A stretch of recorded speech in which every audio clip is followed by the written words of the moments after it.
एक महत्त्वाची बातमी आहे। भोपाळमधून 40 वर्षांनंतर भोपाळ वायू दुर्घटनेतले 337 मेट्रिक टन अवशेष पहिल्यांदा शहराबाहेर काढण्यात आलेत। पिथमपूर इथे त्यांचं विघटन केलं जाणार आहे।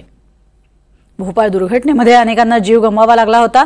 वायू दुर्घटना होती आणि या वायूचा प्रादुर्भाव इतका भयानक होता की शेकडोंनी आपले प्राण गमावले होते।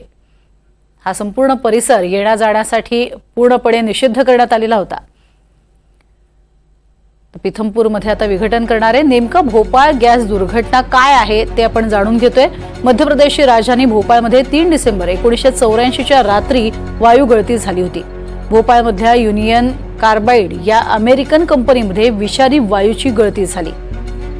पहाटेच गॅस गळती सुरू झाली। वाहत्या वाऱ्यासोबत ती शहरभर पसरली। गाढ झोपेत असलेल्यांना मृत्यूने गाठलं। 3000 लोकांचा काही तासातच यावेळी मृत्यू झाला। एकूण मृत्यूचा आकडा हा 15000 असल्याची सरकारी माहिती समोर आली। तर बिगर सरकारी माहितीनुसार सरकारी आकड्यांच्या तिप्पट लोक मृत्युमुखी पडले होते। युनियन कार्बाइडच्या फॅक्टरीतनं त्या रात्री 40 टन वायूची गळती झाली होती।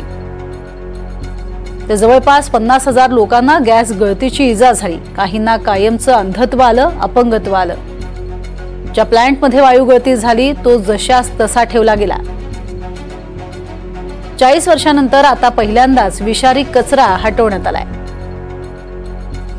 337 मेट्रिक टन इतका हा विषारी कचरा 12 ट्रकच्या माध्यमातून इतरत्र नेण्यात आला। तर पिथमपूर मधल्या विघटन प्लांटमध्ये हा कचरा नेण्यात आलाय। तब्बल हजारो लोकांना अक्षरशः गतप्राण करणाऱ्या आणि देशोधडीला लावणाऱ्या या गॅस दुर्घटनेनंतर आता विघटन केलं जातंय त्यातल्या सामानाचं।